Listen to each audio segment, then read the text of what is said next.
Not fitting to the wires. Yeah, I'm not Not in the wires, I'm not holding it.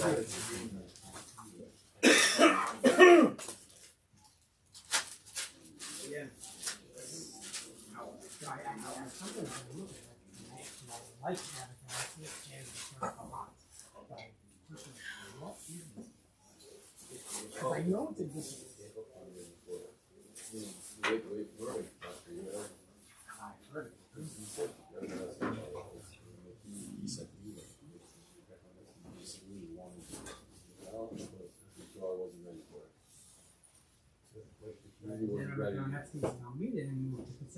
and they are the parents of Ayekah kids. Masha Kaza? I don't know. Strange, like.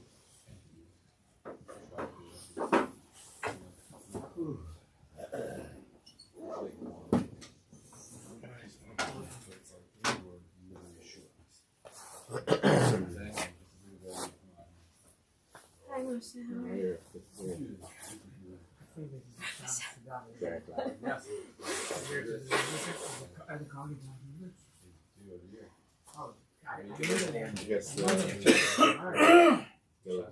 Huh? I guess Kleenex pays for sponsorship. Oh, yeah. Like on Reddit. Oh, yeah. Yes.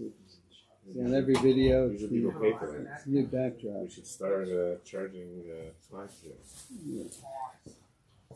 To them. Kleenex. So it's right here. Look.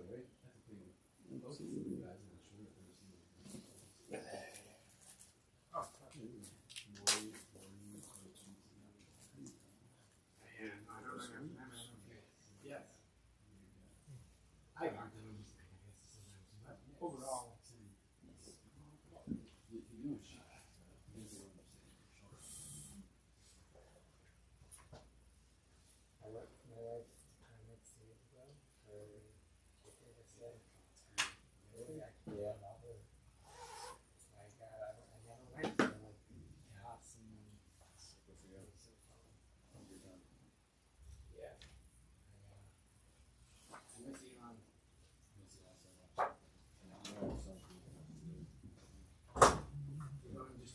I'm going next year off. I'm done for a little bit. And we don't have an official legal grade because she was not, but we do accept it. So you go back up? I'm going with my dad. I mean, like, we're not moving together, but we happen to be together. And I'm staying by my uncle. That's this. No, I'll spend time with him hopefully a little bit. Maybe Thursday night.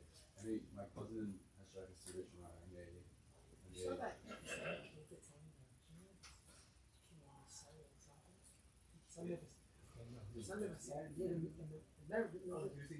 Yes. I have no idea, but he opened the chat. Doing Q&A. Did you see the video? I don't know. It's not funny.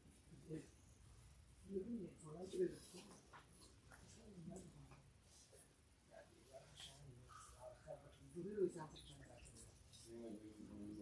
Like Baruch Hashem, a lot of Chevra, like, Chaber to the pictures and the Rebbe's Torah in English. There's just a few questions from the Chevra.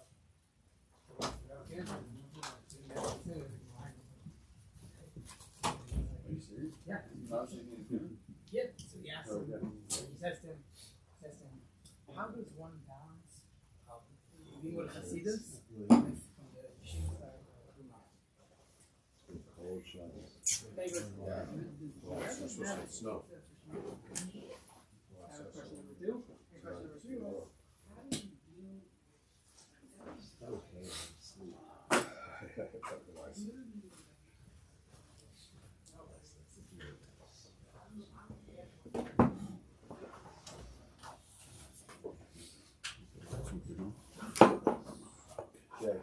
Yes.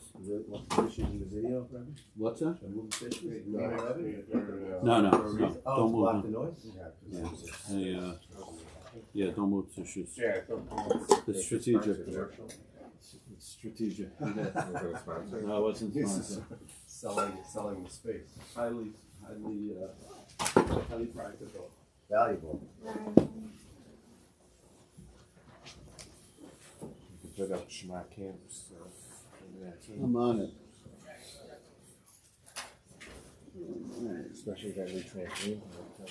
My daughter's excited. You saw the video? Yeah, I showed her. She sort of said at the reunion they showed something.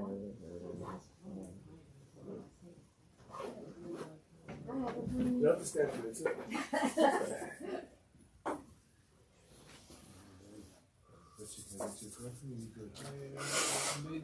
You made yourself inside. I'm looking for some bacon. I've got to leave the street. Nice piece of bacon.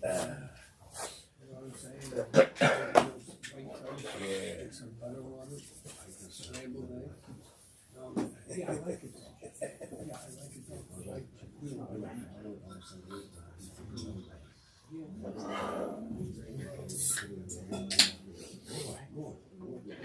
Yeah, I like white toast. It's a medium, but I like it. It's not good for you. I need the toast.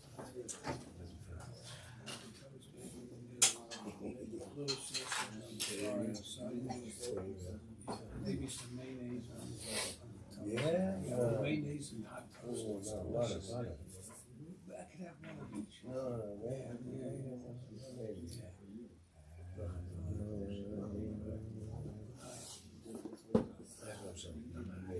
How was you again?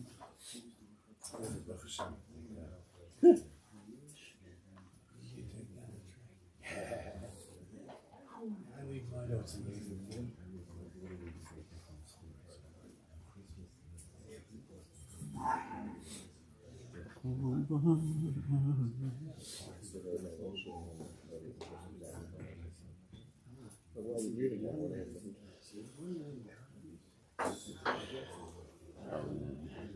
Wait. Sure. 10 cents on the house.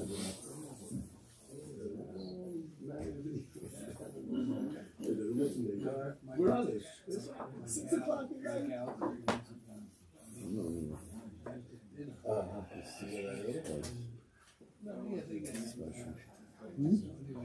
Very special.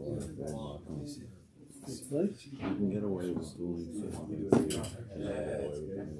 What? Get away with doing things here you can never get away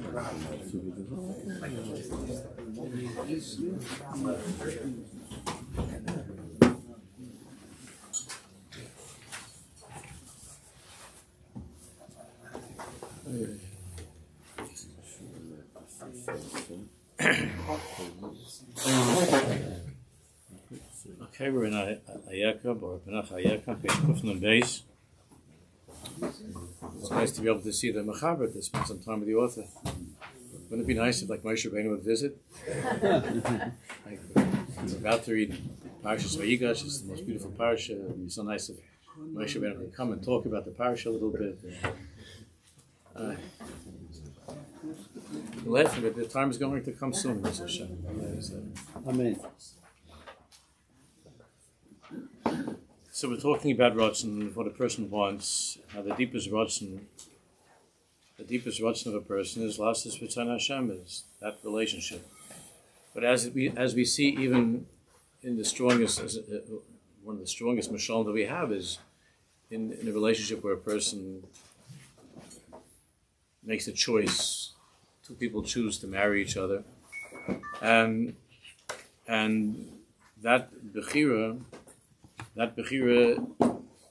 is coming from, hopefully, from a deep place in the Ratzon, from a place of Ratzon that's oftentimes and much deeper than anything that the Seichel can actually comprehend, or that the Seichel can articulate and to put into words. And it's the same thing when it comes to Emunah and HaKadosh Baruch Hu, that one can't really even explain this to oneself. And all the books that have been written and Sefer that have been written can't possibly explain what does it mean, Cholas Ahava.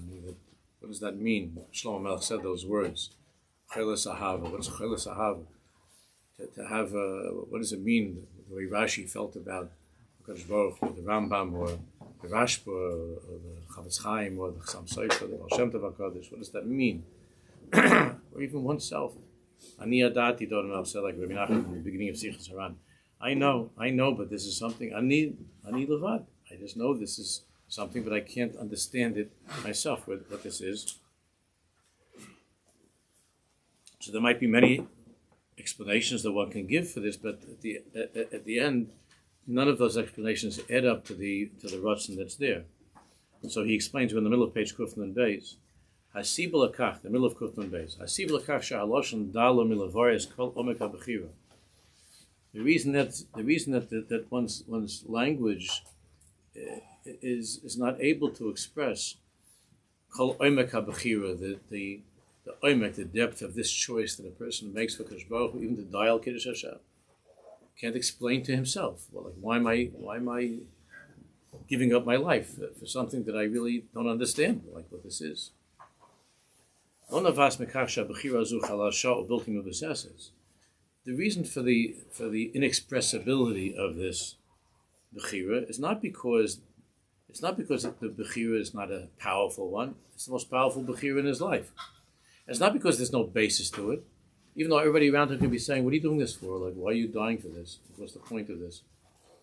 You could have, all your friends might be saying to you, like, "Why are you marrying this person? Like, what do you see in this person?"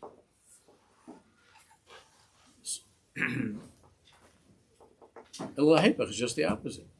The reason that you might not be able to convince everybody and to explain this to everybody is not because of the weakness of the argument. It's because you can't argue about it.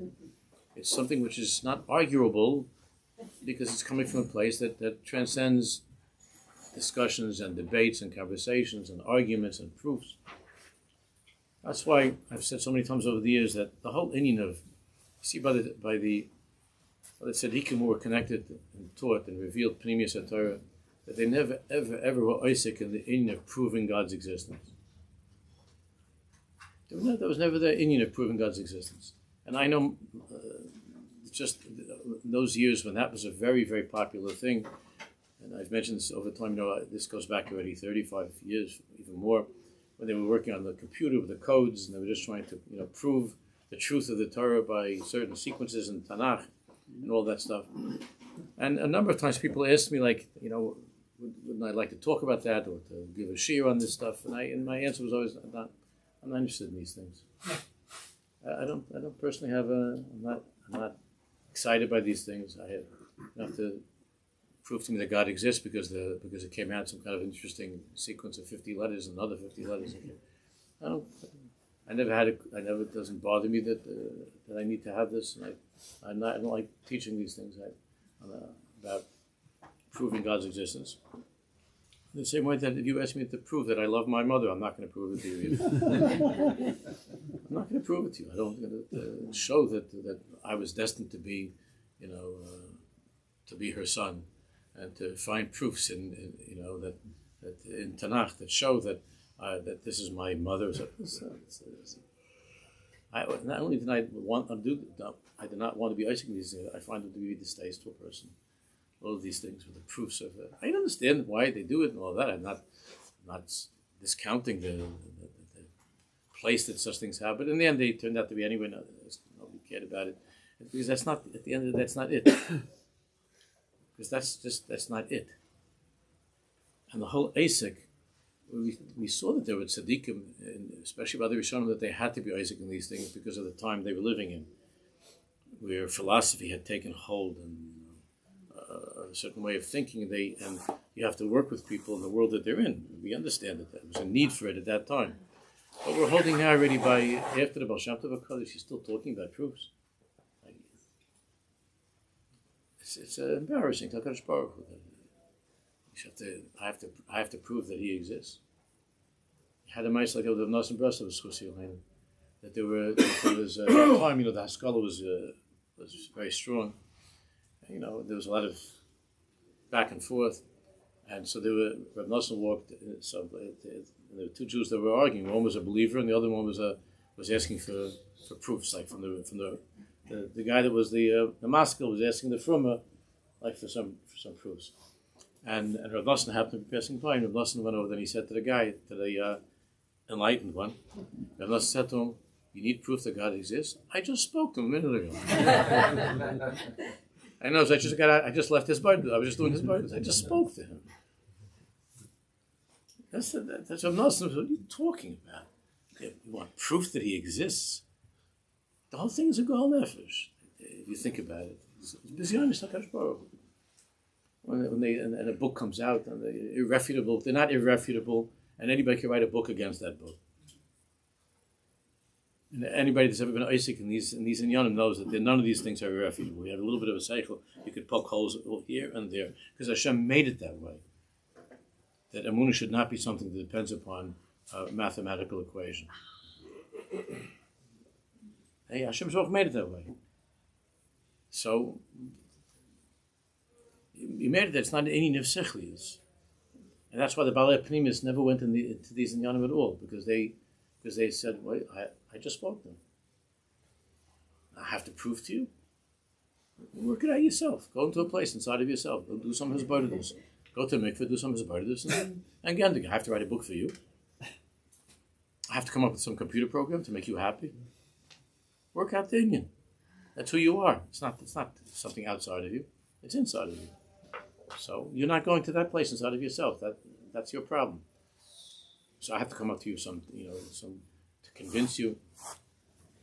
Look how perfect this is. Both, I think they say it's going to snow on Shabbos. Yeah. So we're going to have to take out the snowflakes and show people, look how perfect this snowflake. You ever see anything like this? Such a snowflake? Must be that God exists. Oh, it's busy eyes.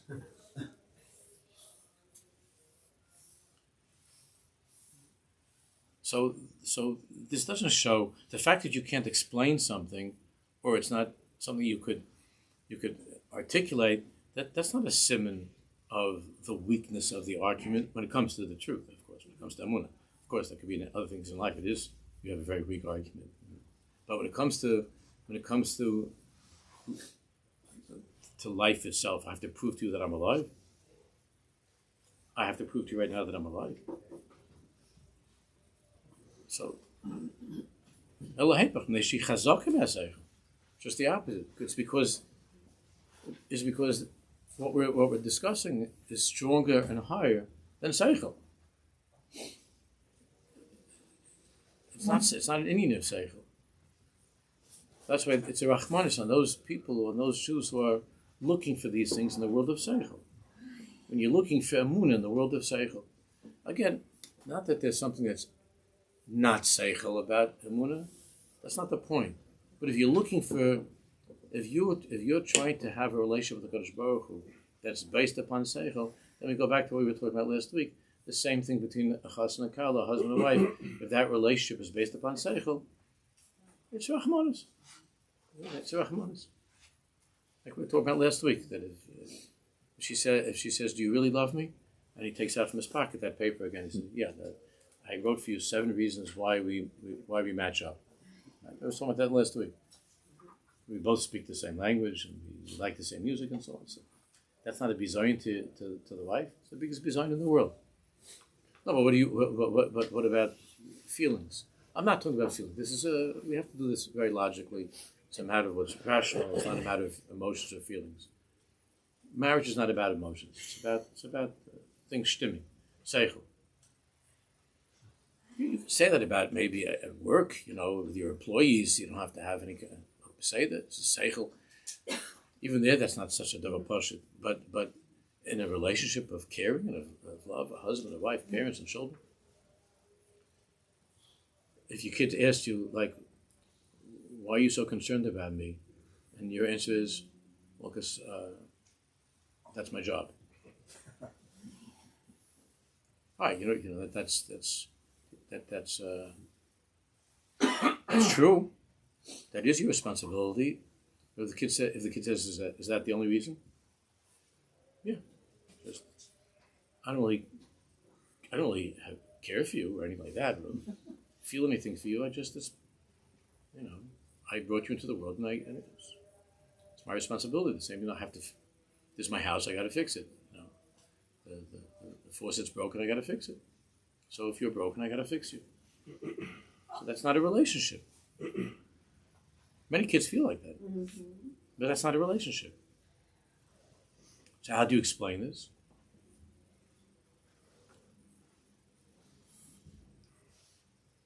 The seichel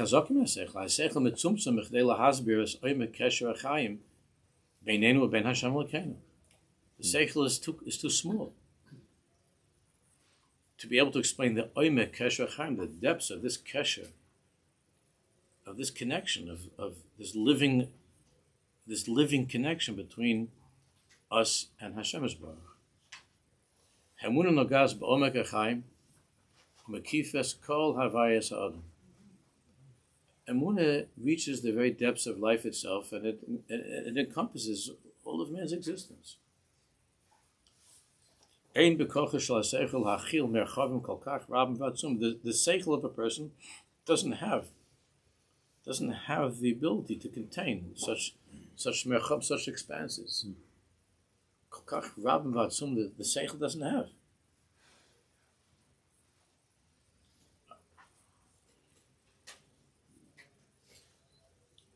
You have now this whole thing with artificial intelligence, which I don't understand how it works. I really never studied it. I read one or two articles about it. It's a big Indian.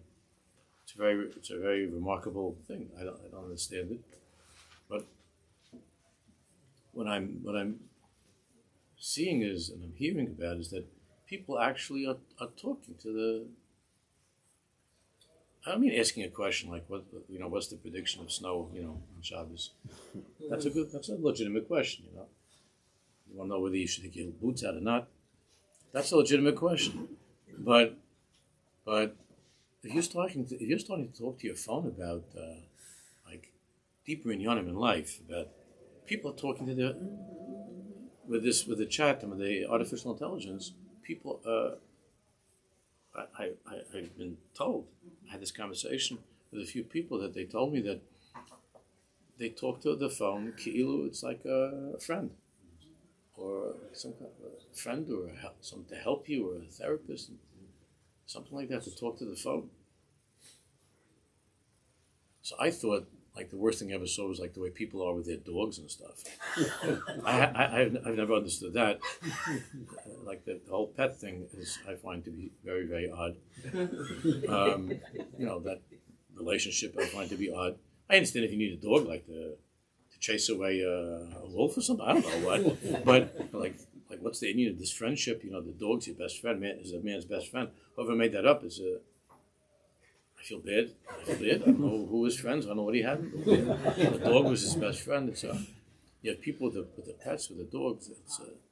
It's a strange thing, and it's a strange thing. It's a sad thing. But I thought that was like, how could it get worse than that? That a person's friend is a dog. But now a person's friend is a piece of metal in a box, in a thing that people talk to the phone. Like it's a person, and the phone has answers back like ki'ilu it has some sort of feeling or something. This used to be science fiction. I don't know if you remember 2001: Space Odyssey. This is stuff we saw back in the movies, like in the 1970s. I don't remember what it was, 80. This is it's strange.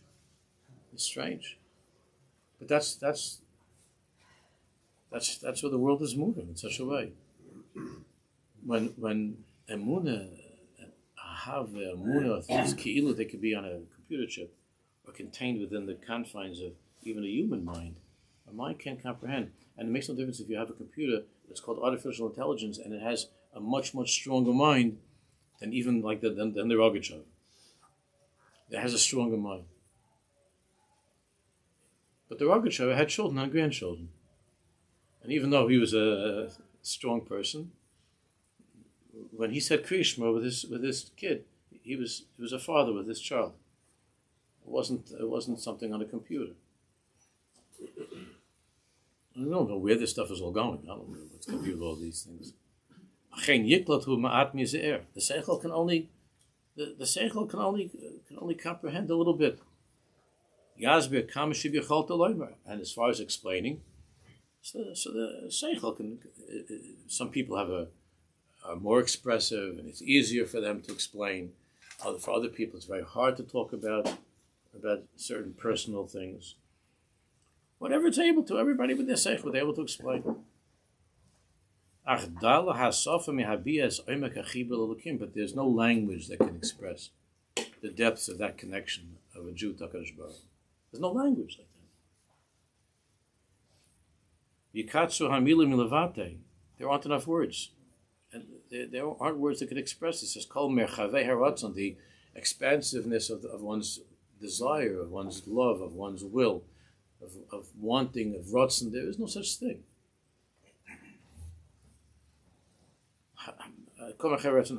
Harega v'gagum, of this moment, and the gagum and the longings of this moment. Shal haneshama hapnimis, the neshama hapnimis, the neshama of the person. Elalokim, HaKadosh Baruch Hu. Chen yeshnam svarim rabbi v'nefloim. Of course, there are many amazing svarim. Hamavarm is oitzer hamunah shebesecheinu, that are explaining the whole sugi of hamunah. They're fantastic, beautiful svarim that talk about this and bring from all over to explain as much as possible. Ava be'emes hamunah atzma, however, that nekud of hamunah itself, higedola va'amuka yosim mikol ma she'avar mimenu, is greater and is deeper than anything that's found in any sefer. Hinavas mi omek amakim kol kach pnimi. It comes from such an omek, such a depth. Sha'seichel hu ketalmid katan. That the seichel is like a little student. There's the seichel, and we spoke about this a number of times. That even though, of course, like the Alter Rebbe, the Baal Tanya, so the whole meaning of Chabad Chasidus is that the Moich Shalat Halev, right? That the mind is in control of the heart. That's Chabad. The mind is in control of the heart.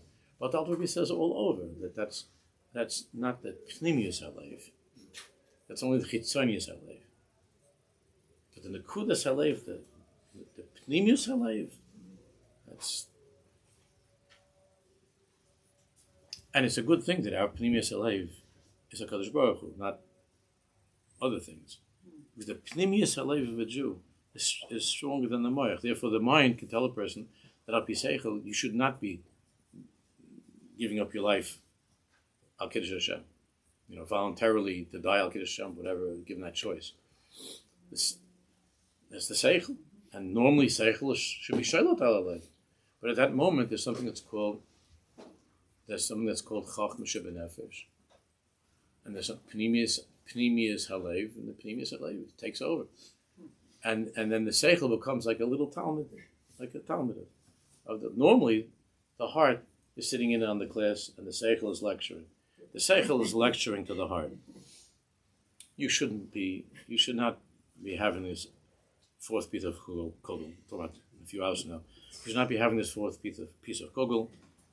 You've been putting on a lot of weight. The cholesterol is high. It's not good for you.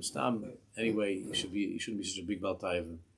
So normally the seichel and the heart sits there, and the heart is listening to the seichel, right? Yes, seichel. Yes, I hear you, seichel. And I'm going to wait till the seichel stops talking, right?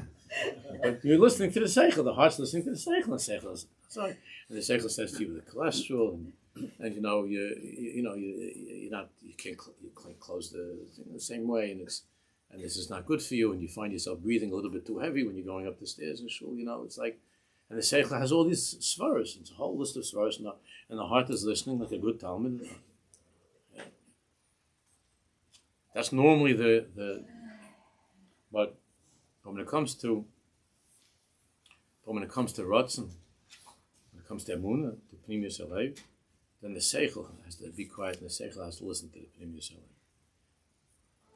And the Pnimius Halev says, Seichel, you're telling me that I don't have enough proofs that I should die for this Rebbeinu Shalom. I don't have enough proofs for it. I never heard enough proofs. I didn't read the book on proofs. I didn't finish the book. I'm up to the 11th proof. I didn't get the 11th proof. I don't have enough proofs to die. So then the Pnimius Halev, the neshama which is held to the Seichel, I'm going ahead with it anyway. And the Seichel says, but that's crazy. Yeah. Chayla Sahava. You're right, I'm crazy.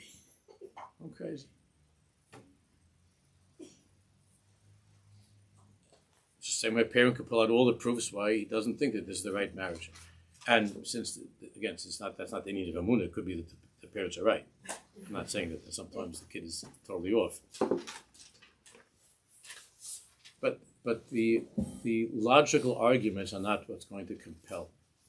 Either what could work over here for the parent, what could work, is not going to be the logic. When the kid's Meshuggah in love, I'm talking about the kids like Meshuggah. The arguments are not going to work. What could possibly save this kid's life if he's about to make a bad mistake, this is the wrong girl. What could work is the kid's trust in his parent. That could work. That's also Niv Amunah. That's also Pnimi Saleh. But not because the father has or the mother has some good argument. You always told me that you wanted to marry a blonde. This is a brunette. What's the matter with you? This blonde I like, or this brunette I like. Yeah, Kashi, asking me a Kashi. Whatever questions you come up with, the kid's going to have an answer. If you've ever been in this argument, you know that it's Gornish is helping. Because whatever argument you have of why you shouldn't marry this person that you're Meshuggah for, and you'll say, this is the sixth girl this month that you want to marry, and you're only 14. So, give it a year. Come on, Dad, give it a year. Is that legal? It's not. No, I don't think it's legal. So you can't get married because it's not legal. But the kid's not convinced. This is his fourth girlfriend this month or whatever it is that he wants to marry. Or he says, no, this is the one for sure I'm going to marry. And the parents have to get into this whole conversation. So they can come up with this story, they come up with that story. And the kid's not a big Bal Seichel. His mind is not mature or developed. And even if and whatever Seichel you try to give them, the kid looks and he says, no, he argues with it. This and that. So I remember when I decided that I wanted to get married. So my father wanted to talk to me about it. He was very comfortable with the choice and my kala to be. But my father had some very strong questions about how we were going to afford what we were going to do, Lamaisa. And I couldn't answer them. Like when he's first of all, he was very smart, and I wasn't into any of these things. Like, you have to have insurance for the car. that was my best argument. Like, no, I'll be careful. I'll be careful.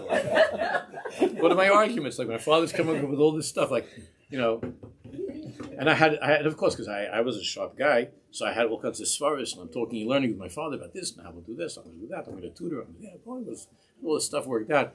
And then of course, 2 weeks after the chasna, my father slips a check into my jacket.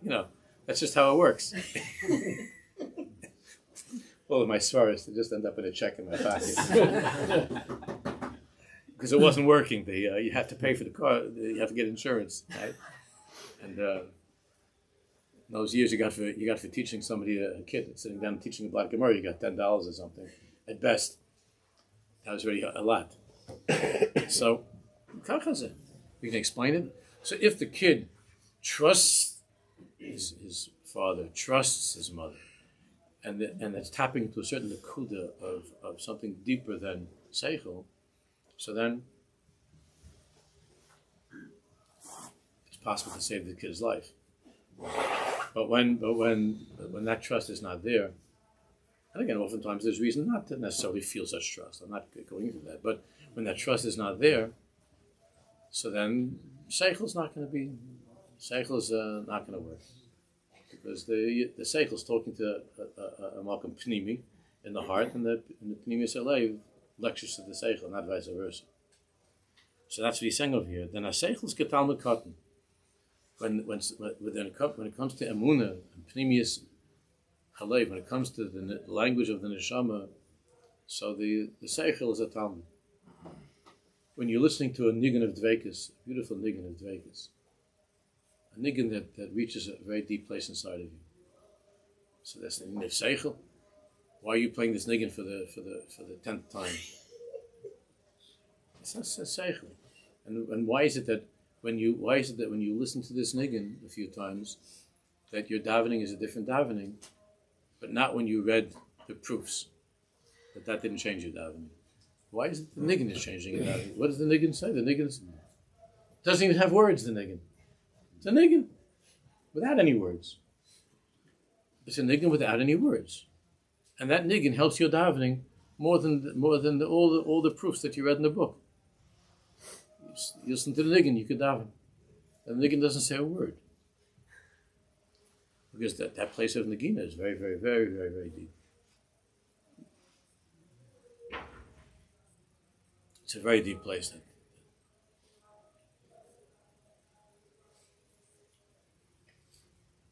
This is a seichel who could Talmud cotton. When you're listening to such a niggin, the seichel is pathetic. The seichel doesn't have what to say. The seichel just, if the seichel has some derech eretz, the seichel sits down and says, okay, enjoy the niggin. I don't know what's going on right now, but enjoy the niggin. The seichel, something else has possessed my friend over here, and I am no longer able to communicate with my friend who's lost in some niggin. So the seichel just says, no, I'll wait. I'll wait till you come back to your senses. There's an expression like that, coming back to one's senses. So I'll wait. But when it comes to Emunah, Am Yisrael never ever came back to his senses. And all those who are lecturing us are dead. And all those who continue to lecture us are going to die. And we're still here. And we never came back to our senses. It's an amazing thing. We never came back to our senses. The godless of the Ratzon. Hamam and Bashan. What that is. Emunah. And to follow that voice of the Pnimius Alev, of the Neshama, in all of its depth.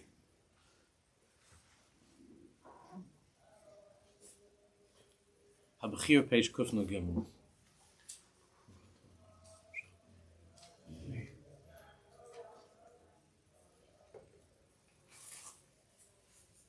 Habachir b'chaim shel emunah v'dugmasa. Making this choice of a life of emunah, or when it comes also to some other very, very important choices in life, but nothing can be compared to emunah, but there are other, as marriage and so on. Habachir b'chaim shel emunah v'dugmasa sheyachos l'musag or hamakif. So in Chassidus, of course, all that we've been talking about is what's called or hamakif. Or hamakif, it's that which surrounds and encompasses. This hamakif is not an or pnimi, but the hamakif is something which hasn't entered into that place of intellectual comprehension. It's something which is so big that it stands over like the schach of the sukkah, or like the chuppah, which is or makif. It's the inyan of a chuppah, the inyan of the sukkah is or makif. With all, like the Sfarim said, with all the tefillas and all the viduyim, Yom Kippur, and all the tefillas of Yom Kippur, that the breath of our mouths creates the chuppah, which is the schach of the sukkah. What does that mean? It's something which you can't explain. The Arba Minim is nor Pnimi, but the Schach is something, the Chuppah is something. The actual ceremony of the Chassan putting the ring on the Karl, that's an Or Pnimi. The words and the Hariyat Kodeshes and the Brachas, that's the Or Pnimi. But the Chuppah is saying is Yesh Kan Mashu Gavoy Yoter, right? Yesh Kan Mashu Gavoy Yoter. There's something higher than the words that are being spoken and the ring and there's something bigger that's happening here. So Amakif. She'enu nichnas l'toichat toidah.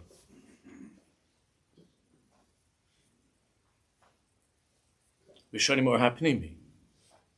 Unlike the or hapnimi, shemeya derech hatodah v'haseichel. Or hapnimi, the or which is called Or HaPnimi, is that which we understand and we can talk about, and it goes through that by way of that filter of the mind.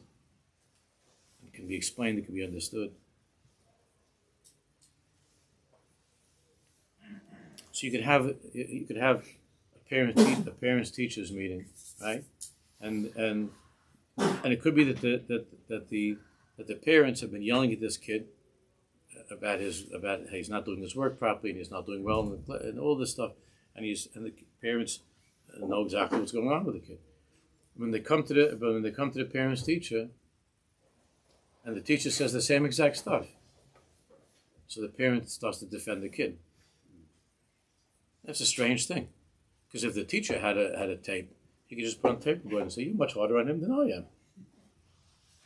Yeah, you've been yelling at him for the last couple of months about his homework and his stuff, and he's not doing this, he's not mitzvah, and his whole life you're not going to be mitzvah. All these things you've been telling him, you're much harder on him than me. And the parents are defending the kid, and they were hoping to hear some nice words and so on. So part of that could be a little bit ego. That I'm a successful parent, therefore my kid is successful. But of course, it's a much deeper thing than that. It's a makif. Because I know that my kid is a good kid, and you don't know that, because you're just a teacher. You're not. It's not your kid. It's my kid. So the parent has a certain or makif. The teacher doesn't have the or makif. There are teachers that have that, but many who don't. And if the teacher doesn't have, and it can't be like a parent, if the teacher doesn't have that or makif is not there, then the teacher's talking about svaras. But the parent there's another part of that relationship that the parent has with the kid, and that teacher doesn't have that. And the part of that relationship that the parent has with the kid is not a makif. And I'll just take my kid to another school, get him out of here. You don't get him, you don't understand him. So the teacher says, "I'm trying to understand. I'm trying to understand your kid. You don't understand my kid. Every single paper he's ever handed in doesn't have a word on it. It's blank. So that's why I give him zeros.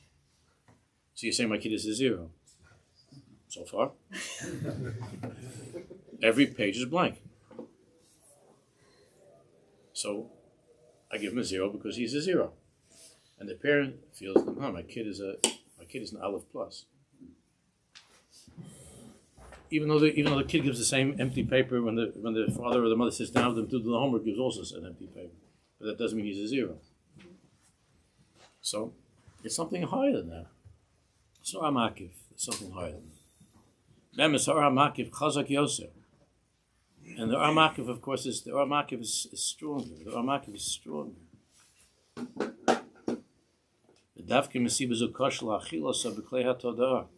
And because of that, it's very hard to draw the Makif,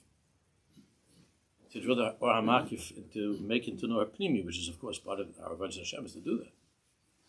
Is to try to take the Makif and to draw them deeper and deeper into our consciousness, which is what I was talking about Chabad.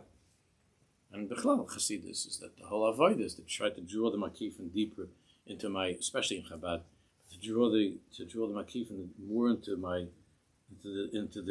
the domain of my seichel, to draw deeper and deeper, and that's why we learn Torah. And that's the whole Indian. So we spoke about it earlier years that Ayekah Yisrael, after of another tzaddikim, speak about why did Hashem give us the Torah in such a way we held the mountain over our heads? Because that's the Makif. In other words, I'm going to tell you the curriculum, but there's something much bigger than what it says in the book. So there is material that comes with it. There is material that comes with this whole thing called Torah, and there's the material of the written word. So I'm going to give you the curriculum. I'm going to give you homework, and I'll give you the books, and you got to read this stuff, and you got to do this and read this stuff. But why did Hashem give us the mountain over our heads? Because He was saying to us, at the end of the day, it's a chasna. In other words, at the end of the day, there's a lot of stuff you're just not going to get. With all the material I'm giving you, and that's before Torah Shabbat, with all the material and all the study guides and all the manuals and all the stuff that you're going to get, and thousands and hundreds of thousands of svarim, with all that stuff you're going to get, the mountain is going to be over your head. Because that you're just not going to ever completely get it. And that's where Emunah comes in. It's the Amakif. So Hashem Baruch was saying, I want to marry you. You know? Harem Kudeshesli. That was Maimon Hasina. Harem Kudeshesli. So it doesn't seem nice to hold a mountain over the Kala's head.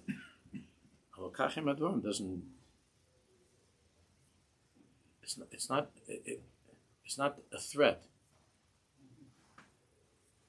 There's no way in the world that love can be expressed other than something that's hovering over you. But our job is to do the best we can to try to draw inside and inside and inside, more and more, to understand to the best of our abilities. But when the Kadmonim told us, those who lived through the expulsion, was one of the big tzaddikim, and he said that he lived through the expulsion from Spain when we got kicked out of Spain, and he said that the ones that gave themselves over to Dial Kiddush Hashem or left and refused to convert, the Dafka who? He said that the women and the simple Jews. The philosophers were the first ones to break. The philosophers, the Jewish philosophers, the big thinkers, he said, were the first ones to break. The women and the Pshutim, the women and the Hamoin Amcha Beis Yisrael were the ones that died, or that said, we're not staying, we'll go. They didn't convert. The philosophers were the first ones to convert. It's an interesting thing. The ones with all the proofs. The ones with all the proofs, they're dipping into the to get baptized. The ones with the proofs. And the ones who were, who say Tzanerena, they didn't have Tzanerena back then, but the ones who are saying Tillim. The Tillim Zogers, they're the ones that are saying Shema. It's interesting. Doesn't make sense. Because you could be the biggest philosopher in the world, and you're out of touch with the Makif. You have no schach, you have no chuppah.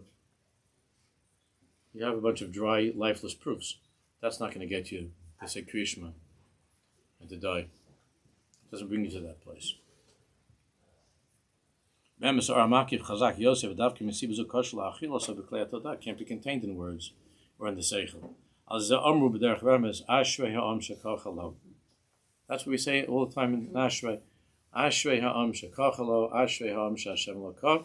And we've spoken about this many times over the years, that kacha. What does it mean, kacha? There's no explanation of the word kacha. Hashem shekachalo. What does it mean? Translate. How do you translate it? What does it say? Hashem shekachalo. I don't know what it says in the English. Say that. Fortunate is the people shekachalo.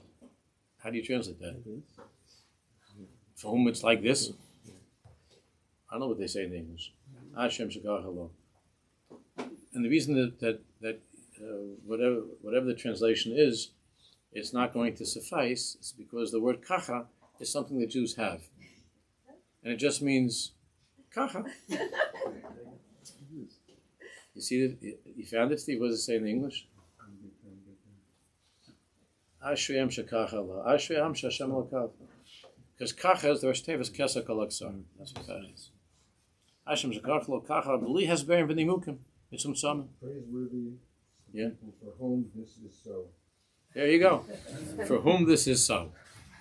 What does that mean? So what?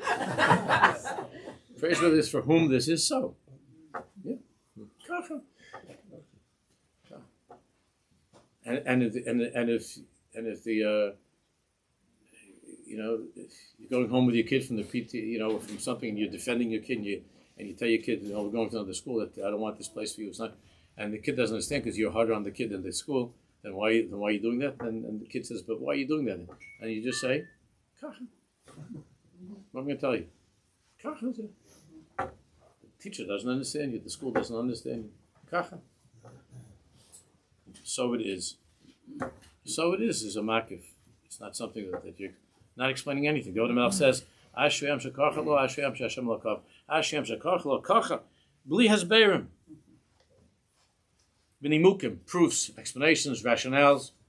Mitzumtzamim, those are all mitzumtzum. They're small. Ala kacha. Ratzon atzmi. Ratzon atzmi. That's my ratzon. What I'm going to tell you is coming from that place. Kacha. Amok v'ne'elam. Very, very deep. Kacha is the Rosh Tevis, Keser Kol Aksar. The crown of all crowns, which of course is the deepest part of a Jew. It's a makif, the crown, like the crown that's makif. The crown that's makif. It's what's in the deepest place. How do you explain the entire essence of our being? You can't really. No, it there's can't no be way explained. to That's say- why I was in Yerushalayim a few weeks ago. So I was talking to a chabur of mechanchim and mashpim. I was with them, very, very wonderful group of guys, 25 ever. We were in Katamon, and I was talking to this group, and there was one of the guys. It's a very beautiful person. This guy.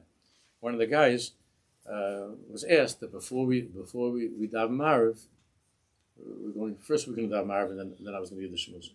So before Marav, if you could give a little hachana for tefillah, like just to say a vart, like to get us ready for Marav. So fine. So this fellow he asked us everybody to stand up, a couple of tables, and I was sitting over there, and there were tables, and he asked everybody to stand up. So everybody stood up, and he asked if we could all just put our arms around each other. Give him like the Baal Shem Tov, the Tillim is all nice. It's put down in the feet of the Rabbi. But anyway, he asked us to put our arms around each other, and we were like in a circle, and we put our arms around each other, and to think about the following. He said that if you, with your eyes closed, so just picture the circle right now that we're in. So there was some were shorter and some were taller, right? Circle of guys. And he said that if you think about it, it looks like a crown, like a keser. It does, right? You know how the crown, it looks like a crown. Like there's this circle, and then there's the spikes, whatever they are, those things around the crown. And he was talking about having that kavana, that we're having tefillah b'tzibur. I was very taken by it. I had never heard that. You ever heard that before? I never heard that. He had this machshava. And I think the mom is beautiful. And it's when Jews stand together, that's how we uncrown HaKadosh Baruch Hu. When we hold each other, it's a beautiful machshava. The crown. It's the crown. That was what do I have a shaykh as this guy? He's a Sephardi and Ashkenazi. And then that's on this side. Now, what I have a shaykh as this guy? This guy's a lefty. I'm a righty. What's my shaykhis with him? And Jews are fighting and arguing with each other. But that's only until they get into a circle and hold each other. Once they get into a circle and they hold each other, so then it's Keser Kol Aksar Mamish. Ashrei Am Shekachalo. Every morning before davening like this, except to love to each other. Before we daven. Already Mekabel and Mrs. Sasson, before we come to davening. But the Indian, I love that image. I was so taken by it. It's something to think about, in shul. What that means. So that's it's a makif. And once you start to say the words, so that was the achana for davening. Davening is only more panimi to say the words, to begin to articulate, to begin to speak. But the and that circle is before we start saying things and words and seichel and kavanas. Let's just put on the crown, the crown of Ashrei Am Shekach Halal, the Keser Kol Aksar, Hashem's people. That's what it means, Keser Kol Aksar. So in the note, a little bit from the note, Yesh Ladas, on the bottom, Shem Levad Ha'or HaMakiv Ha'or HaPnimi Kosev B'Sfar Mekdoshim Sheyesh Gam Or HaMakiv Shenichnas Pnima. That's what I was talking about before. V'choiz Leos Makiv, In other words, it's not a kavua. The makif pnimi, it moves, it shifts. So it was a makif. Now the makif is something that you can explain. In other words, you've come to some words to be able to explain it. But then it can go to a next level. That same concept, that same inyan can go to a next level. Then it reverts back to speechlessness on the next level. Or zenikra or hamakif achoyzer. This especially you find by the Rebbe Rashab Susilim. A lot in the Rebbe Rashab and Samach Vav and in Ayin Beis in the Hemshech in his big Mavarm he speaks a lot, and of course it's all coming from the Alter Rebbe. Just in Parshas by Chanukah he spoke about this in Torah, or the Alter Rebbe speaks about this. It's a very big inyan. When the Alter Rebbe speaks about the light of Chanukah, he talks about it in such a way that the Ner Chanukah is the Malam Kelim. It's higher. It's a Makiv. It's higher than the Kelim. It goes back and forth. So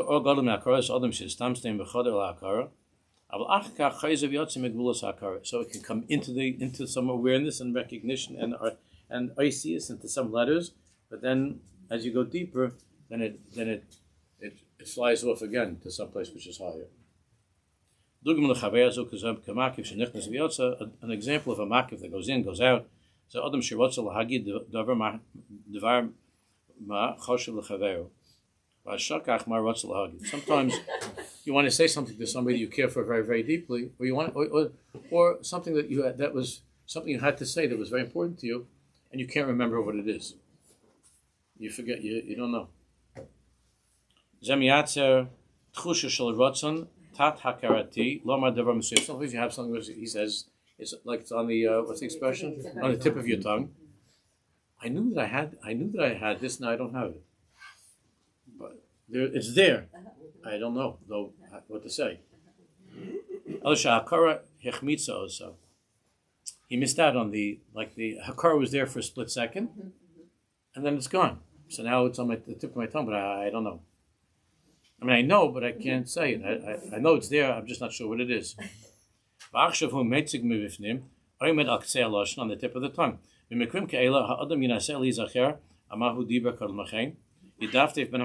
he's going to go into his head, and he's going to try to go back in his head, scrolling in his brain, like, what was I? So where was I? I know that I had this thing. What happened to it? And he's going to try to scroll back to get to it in his head. So now it could happen. Boom. Oh, that's what it was, right?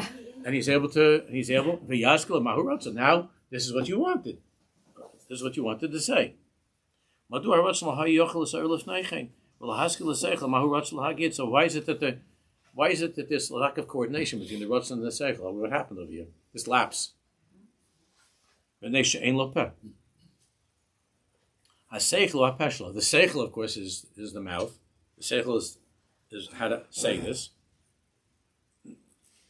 The Ratzon is the engine. And the Seichel is the driver. The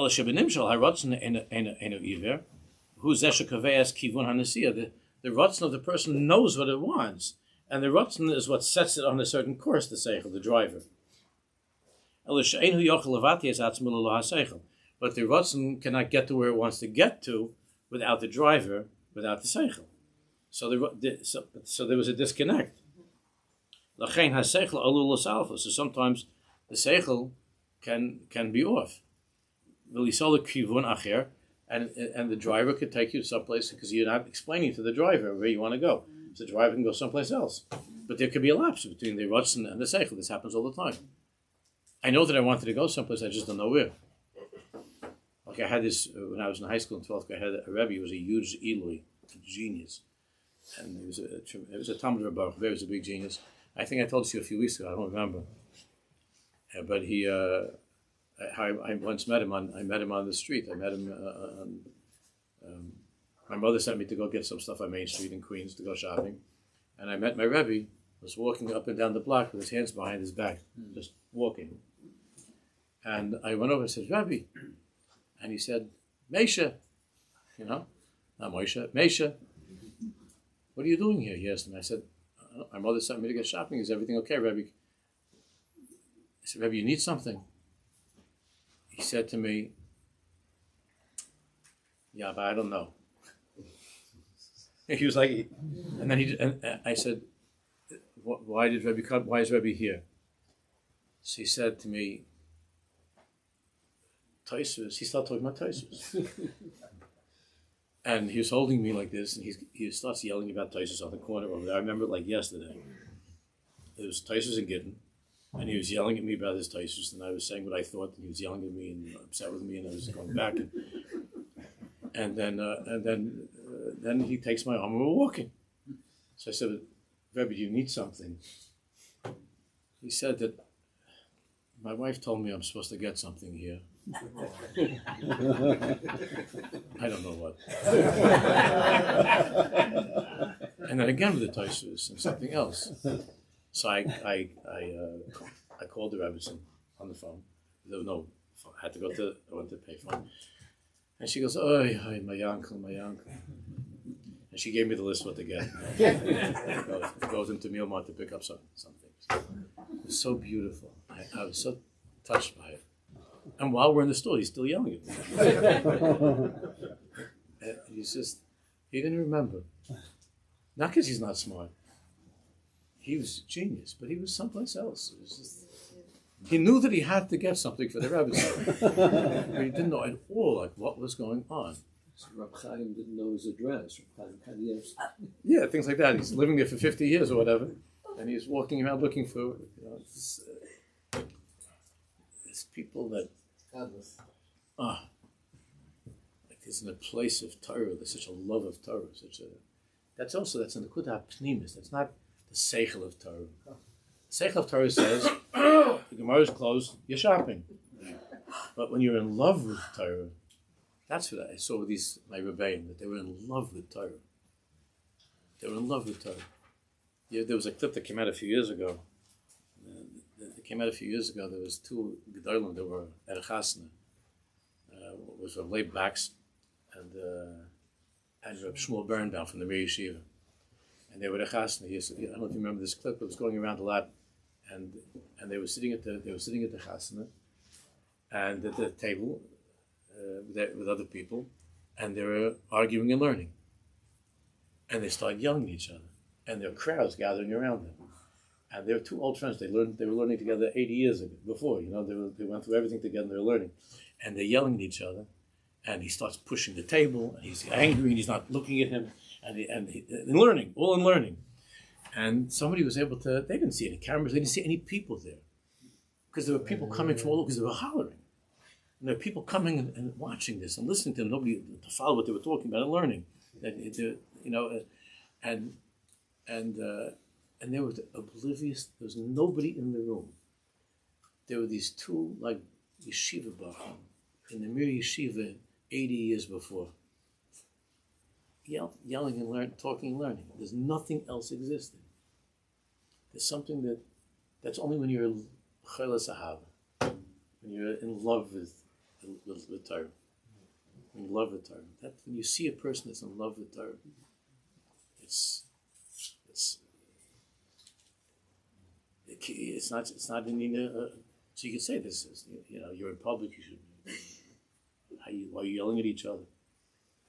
And I saw this with my Rebbeim. I saw people that were normally the gentlest and softest people, but when it came to learning, it was like, I saw by Rav Soloveitchik, it was a pachad by the Rav was going on over there.